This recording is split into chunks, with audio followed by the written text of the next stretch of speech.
Bir insonda 40 tadan oshiq talant bor, предназначениemiz bor. Agar bizga berilgan shu narsalarni amalga oshirmasak, demak biz o'zimizga o'zimiz xiyonat qilayotgan bo'lar ekanmiz, predovat qilayotgan bo'lamiz.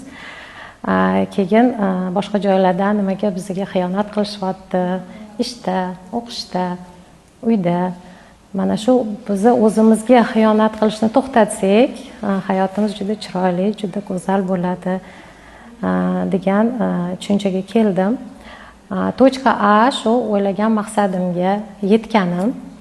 Mana hozir tochka B Gulandon Quronboyeva bilan sababchi bo'lib shuncha chiroyli ayollar, qizlar davrasida raqsga tushib, chiroyli raqslarni o'rganib, kayfiyat ko'tarilib, o'ng qo'lim og'rirdi meni, o'ng qo'limni ko'tara olmasdim.